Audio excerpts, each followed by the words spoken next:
Hey there friends, in this video I'm going to show you how you can write effective text prompts in Google Flow.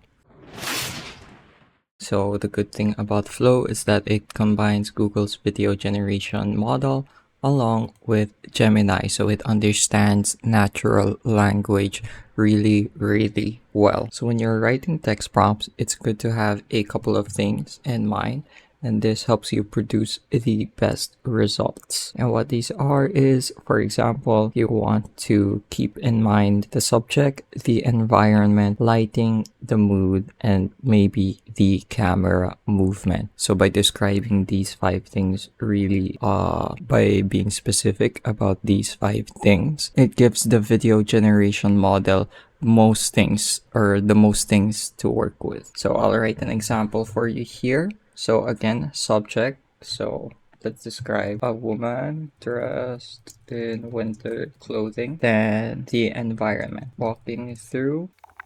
So here I combined the environment and the lighting into one. That way it's more concise but still specific. Then next, maybe we can also describe the camera movement and maybe the mood.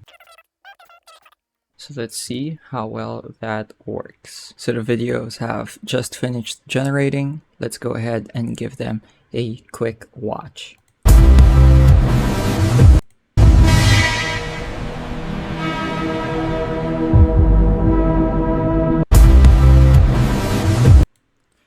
Okay, so this is pretty much what I had in mind, although there were some extra effects added, and I can further refine this generation by giving it a better prompt, working through it again.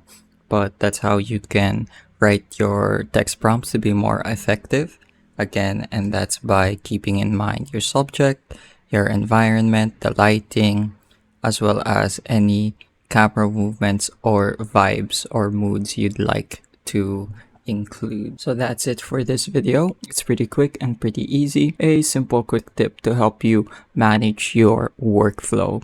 I hope I was able to teach you something new and something useful. And as always, thank you for watching.